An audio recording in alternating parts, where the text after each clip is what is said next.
Una vez concluida la primera parte del Evangelio de San Lucas, en la que se exponen las enseñanzas de Jesús en el norte, en Galilea, el médico evangelista ofrece otra serie de parábolas e instrucciones que pronuncia Jesús de camino a Jerusalén. En respuesta a las críticas de los fariseos, el Señor comienza con un discurso acerca de las riquezas, la parábola del administrador infiel o astuto. Un hombre rico tenía un administrador, a quien acusaron ante él de derrochar sus bienes. Entonces lo llamó y le dijo: ¿qué es eso que estoy oyendo de ti? Dame cuenta de tu administración, porque en adelante no podrás seguir administrando. Nos habla esta parábola del juicio, de que en algún momento tendremos también nosotros que dar cuentas de nuestra administración. Como dice San Juan de la Cruz en ese famoso poema, a la tarde te examinarán en el amor. En un retiro espiritual de fin de semana más largo, se acostumbra a meditar siempre esa verdad de que vamos a morir, que nos vamos a enfrentar al juicio, vamos a dar cuenta de nuestra administración y que después de ese juicio vendrá el cielo, el purgatorio o el infierno, que le ayuda a uno también a darse cuenta que no estamos jugando, ¿no? Que es una cosa en serio. Pero es bonito ese matiz que añade el santo carmelita: a la tarde te examinarán en el amor. O sea, no es simplemente como un dar cuenta de números, de cuadrículas, hechos, omisiones, sino qué tanto has amado. Siempre me gusta imaginarme ese juicio como la escena de Jesús en el encuentro con Pedro después de la resurrección, Pedro que lo había traicionado 3 veces, como lo traicionamos nosotros tantas. Y el Señor, la pregunta que le dice es: Pedro, ¿me amas? No es: Pedro, ¿por qué lo hiciste? ¿Te das cuenta de lo que me hiciste? No, sino: ¿me amas?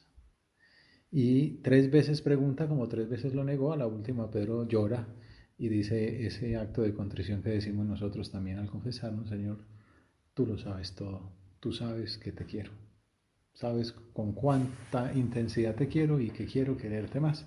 Bueno, pues al morir nosotros también tendremos ese diálogo de amor con nuestro Dios, en el que se valorará qué tanto lo hemos amado y se nos premiará con misericordia por nuestros pobres esfuerzos para ser buenos hijos suyos, por ese haber recomenzado.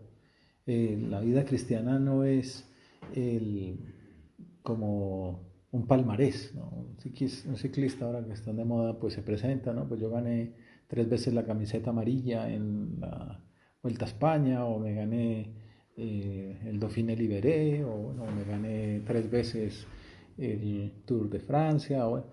No, en la vida cristiana no es tú qué has hecho, sino qué ha hecho Dios en ti, ¿verdad? Y entonces es cómo se ha lucido el Señor en su misericordia a pesar de mi miseria. Eso es lo bonito de la vida cristiana. El protagonista no es uno, sino la gracia en nosotros.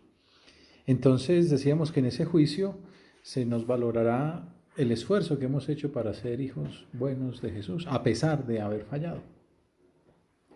También con toda justicia se verá el modo de purificarnos de nuestras escorias en la caridad con Dios y con nuestros hermanos. Pues ese purgatorio que a veces teóricamente tiene sus conflictos y sus dificultades, que cuando fue que empezó a hablarse de él, aunque en el Evangelio está insinuado, es como, San José María decía que es como una consecuencia lógica de la misericordia de Dios. Dios nos quiere tanto que no va a dejar pues ahí como no está perfectamente, entonces se va para el infierno. Pues no.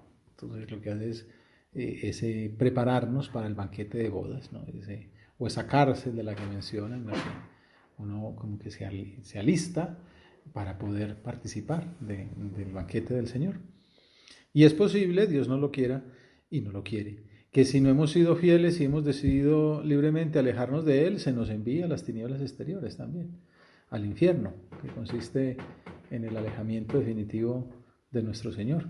Por eso es tan importante que todos los días procuremos examinar nuestra conciencia, como hacemos en el retiro. Hoy que estamos de retiro mensual, pues lo miramos unas preguntas para ahondar en los puntos que hemos considerado, pero todos los días antes de acostarnos, 3 minuticos de evaluar, afinar cómo hemos administrado los talentos recibidos. Una manera, por ejemplo, esta semana de hacer el examen, si quieres, es invocar Espíritu Santo, que es lo primero que hay que hacer. Dame luces, Señor. Y luego decir, dame cuentas de tu administración. Si Jesús me preguntara eso, ¿yo qué le respondería? Pues quizá lloraría, ¿no? Señor, perdóname, porque no he sido buen administrador, he dilapidado mis talentos, no los he sacado el jugo, no los he hecho rendir, te he dado largas, no fui fiel en este punto, se me fue la mano o se me fue la mirada por acá, no aproveché el tiempo, no fui servicial en la casa, bueno, y entonces ahí ya uno concreta un propósito para el día siguiente, afinar. El administrador se puso a decir para sí, ¿qué voy a hacer si mi señor me quita la administración? Para acabar no tengo fuerzas. Mendigar me da vergüenza. Este es un raciocinio pues como muy famoso, ¿no? Trabajar no puedo, pedir me da vergüenza. Es como un resumen, ¿no? Ya se ve que era todo un cínico. No se consideraba capaz de trabajar honestamente, lo cual cualquiera podría hacerlo. Nada, el trabajo es digno, entonces pues hombre, me quebré, vuelvo a empezar, ¿no? Los grandes triunfadores son personas que tienen éxito, pero después de varios fracasos, ¿no? Cavar no puedo, no, pues claro, me va a tocar cavar porque me figuró. Puedes decir, no, cavar no puedo, con toda sencillez. Para cavar no tengo fuerzas, ¿no? Y tan sencillo ya dice, pues entonces esa alternativa la considero rechazada. Ni de pedir tampoco, me da vergüenza, al menos pedir lo que había perdido por su corrupción. En medio de su maldad construye una estratagema perversa. Ya sé lo que voy a hacer, para que cuando me echen de la administración encuentre quien me reciba en su casa. Fue llamando uno a uno a los deudores de su amo y dijo al primero, ¿cuánto debes a mi amo? Este respondió, 100 barriles de aceite. Él le dijo, toma tu recibo, aprisa, siéntate y escribe 50. Luego dijo a otro, ¿y tú cuánto debes? Él dijo, 100 fanegas de trigo. Le dice, toma tu recibo y escribe 80. Entonces empezó a ser generoso y misericordioso con los bienes de su amo para que todos quedaran contentos con él y lo pudieran recibir después de que lo hubieran echado. Algunos exégetas ven que, hombre, que quizá estaba pagando con su trabajo y que después repondría, pero es demasiado forzar el argumento, pues porque el mismo Señor le dice que es un corrupto, ¿no? Es un engaño, ¿no? Un fraude. Y hay que entender desde luego que tú, Señor, no lo propones como una conducta ejemplar, das por descontado el rechazo de esa actuación. Pero nos hace ver a lo que puede llegar una persona para sacar adelante su proyecto personal, lo que hemos visto pues en tantos ambientes, en tantas noticias. San José María en Camino, por allá en los años 30, decía, ¿qué afán ponen los hombres en sus asuntos terrenos? Ilusiones de honores, ambición de riquezas, preocupaciones de sensualidad, ellos y ellas, ricos y pobres, viejos y hombres maduros y jóvenes y aun niños, todos igual. Cuando tú y yo pongamos el mismo afán en los asuntos de nuestra alma, tendremos una fe viva y operativa, y no habrá obstáculo que no venzamos en nuestras empresas de apostolado. Hay gente, bueno, es una carrera, ¿no? La de administrar una empresa, administrar proyectos, administrar un país, administrar nuestra vida, eso es lo más importante, nuestro futuro, nuestra alma. ¿Qué afán ponemos nosotros? Así como en otra parte también San José María dice que hay que querer pues como con esa ambición con que ama el ambicioso o el pobrecito sensual su placer. Así queremos nosotros a Dios, así queremos nosotros nuestra salvación y la salvación de las almas. Cuando tú y yo pongamos ese afán en los asuntos de nuestra alma, tendremos una fe viva y operativa y no habrá obstáculo que no venzamos en nuestras empresas de apostolado. Un problema que hay que vencer, un vicio que hay que superar, un defecto, una virtud que queremos adquirir. Sí, bueno, entonces que tenemos que vender más, pues hay que vender más. Los empresarios en eso pues dan ejemplo, ¿no? Que hay que ahorrar, pues ahorran, que hay que trabajar más. Bueno, lo que haga falta para sacar adelante la empresa y la familia, ¿no? Un padre de familia pues se dobletea, hace 2 tiempos completos, que me toca ver a veces a uno por ahí, y salen adelante. Y hay mejor negocio que el alma, mejor negocio que la salvación, mejor negocio que la santidad. Bueno, también el Señor por eso nos pone el ejemplo del administrador para decir, tenemos que ser administradores prudentes, ¿no? Sensatos. Y para eso nos pone el ejemplo de lo que hace un imprudente. Dice, pues al menos poner el empeño que pone un imprudente para sacar adelante su proyecto, pues ponerlo nosotros para sacar el proyecto de Dios. Y el amo alabó al administrador injusto porque había actuado con astucia. No alaba su infidelidad, sino su sagacidad. Ciertamente, concluye Jesús, los hijos de este mundo son más astutos con su propia gente que los hijos de la luz. Es como que se lamentara, ¿no? Los hijos de Dios, pues son pasmaos comparado con los hijos del demonio. Los cristianos, en cuanto somos iluminados por la palabra de verdad de Jesucristo, que es la luz del mundo, podemos llamarnos hijos de la luz. Pero a veces puede suceder que como que escondemos esa luminaria. Lo que dice el Señor, ponemos la vela debajo del celemín, cuando lo que Él nos quiere es alumbre vuestra luz en lo alto. Por vergüenza podemos esconderla, por respetos humanos, para no incomodar, o por falta de esa fe viva y operativa de la que hablábamos antes, por complejo de inferioridad y por vergüenza. Negamos a tantas personas esa luz que buscan y que agradecerían. Hemos de ser más audaces, más o menos vamos viendo de estas enseñanzas de Jesús, para anunciar el mensaje divino de paz, de amor, de dignidad. Como dice Forja, ya lo dijo el Maestro, ojalá los hijos de la luz pongamos en hacer el bien por lo menos el mismo empeño y la obstinación con que se dedican a sus acciones los hijos de las tinieblas.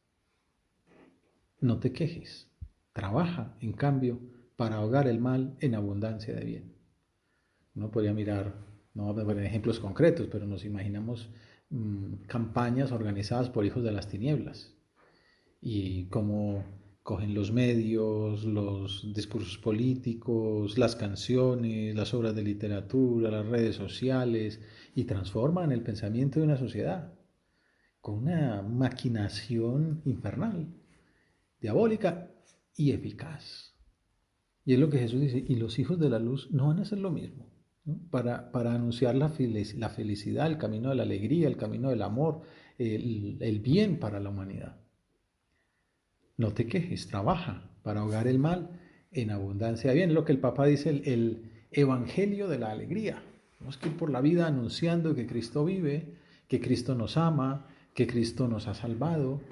Pues vamos llevando la alegría para tanta gente que anda por ahí a veces con dificultades, con problemas personales, cuestiones de sentido, no sé para dónde voy, el sentido de mi vida, con dificultades de que no me quiere, no estoy muy solo. Bueno, pues para eso estamos nosotros, para ir a decir, solo no está nadie, Jesús nos ama, Jesús nos quiere, mostrar con nuestro ejemplo el cariño que ha experimentado en nuestra propia existencia.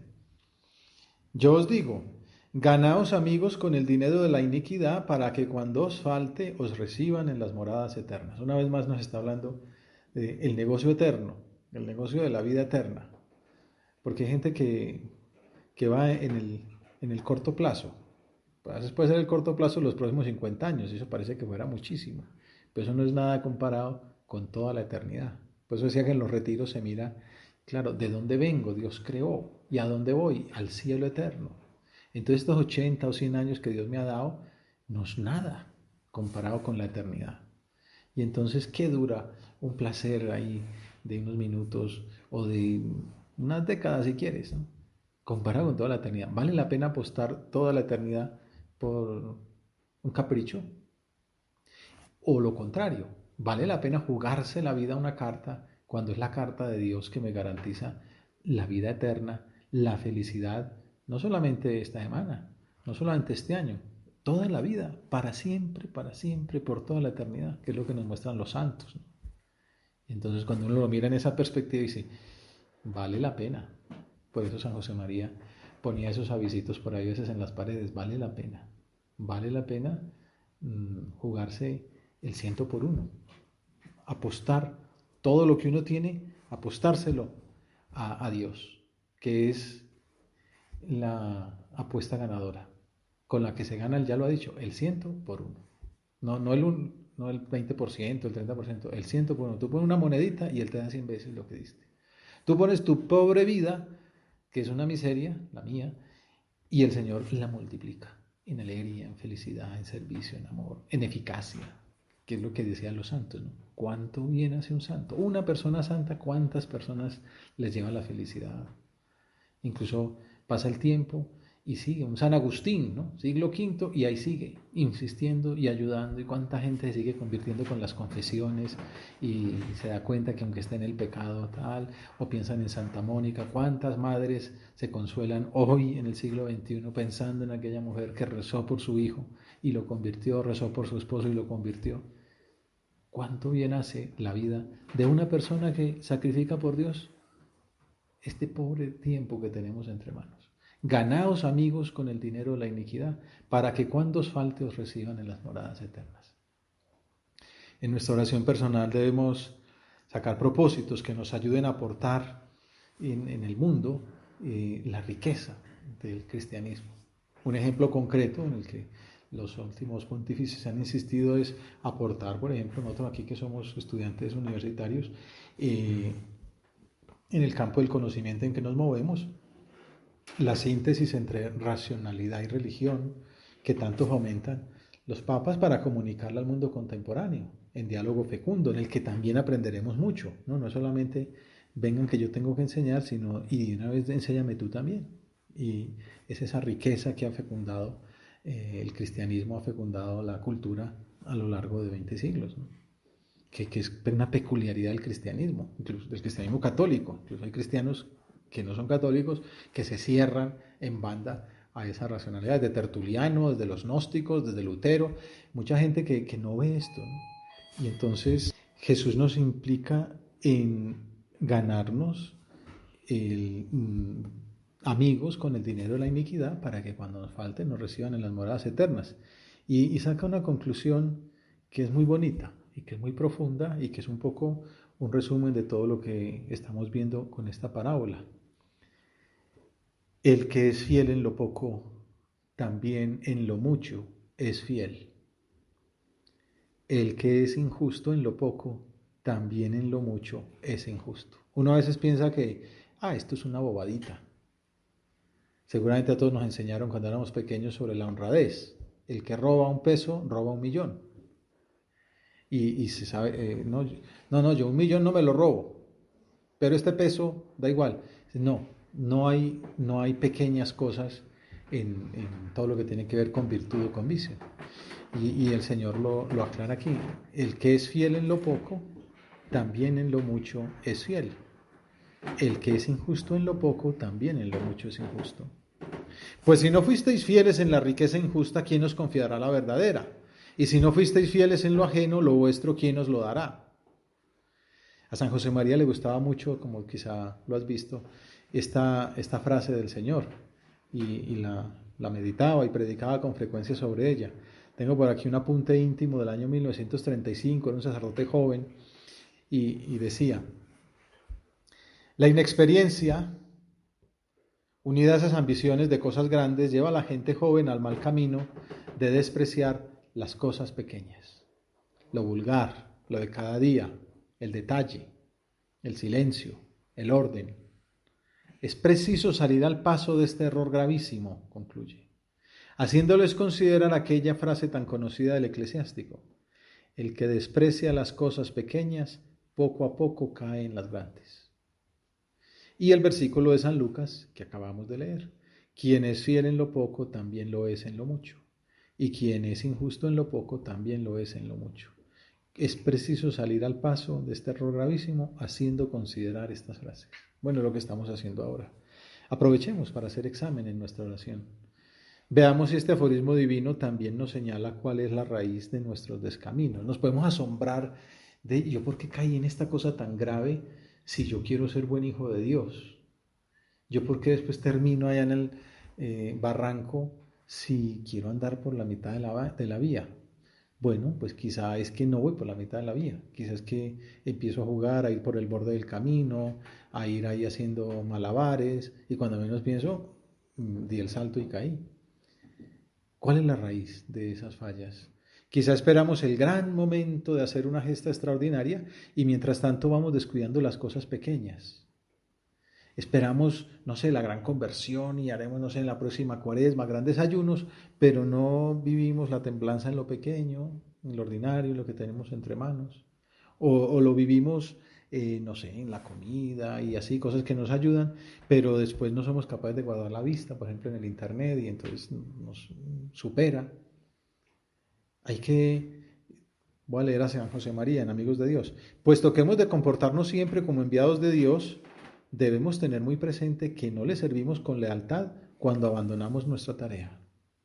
Cuando no compartimos con los demás el empeño y la abnegación en el cumplimiento de los compromisos profesionales. Cuando nos pueden señalar como vagos, informales, frívolos, desordenados, perezosos, inútiles. Porque quien descuida esas obligaciones en apariencia menos importantes, difícilmente vencerá en las otras de la vida interior, que ciertamente son más costosas.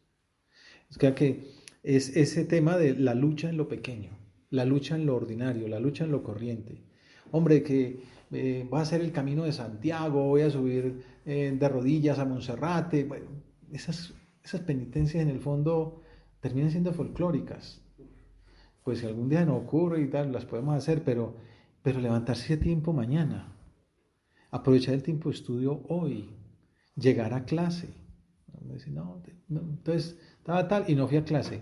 Esa es la penitencia, ir a clase y llegar a tiempo y tomar buena nota, porque entonces está al lado del amigo o la compañera haciéndole unas rayitas en la mano y corazoncitos en el tobillo y te dice, no, debo estar estudiando, debo estar aprovechando este tiempo, que la clase salga estudiada, ni que decir si estoy durmiendo o bajando aplicaciones o jugando videojuegos, ¿no? Entonces, dice, esa es la penitencia, el aprovechar el hoy, ¿no? Hoy, ahora, hacer bien, es una batalla tremenda y para muchos será casi que heroica. Y bueno, y eso es lo que nos van a evaluar el día del juicio, cómo aproveche lo que tenía entre manos. Trabajar bien. Es una manera concreta de llevar a la práctica la enseñanza del Señor. El que es fiel en lo poco, también lo es en lo mucho. El que es injusto en lo poco, también en lo mucho es injusto. Hay un señor llamado Jorge Emilia, que fue alumno de Jorge Mario Bergoglio, el futuro papa, en el bachillerato, que era, ¿se acuerdan que como jesuita era profesor en un colegio? Y entonces recuerda que una vez tuve un examen, perfecto, pero no le pusieron 10. Sí. La respuesta del profesor Bergoglio fue, la nota que le correspondería es un 10, por lo que dijo en el examen, pero debemos ponerle un 9. Un poco curioso, ¿verdad? Bueno, es un buen pedagogo, dice. No para amonestarlo, sino para que se acuerde siempre que lo que cuenta es el deber cumplido día a día. Se sabe que había sido perezoso durante el periodo, tal, ya el examen se lució, pero le estaba quitando ese punto porque no había sido buen alumno durante el periodo.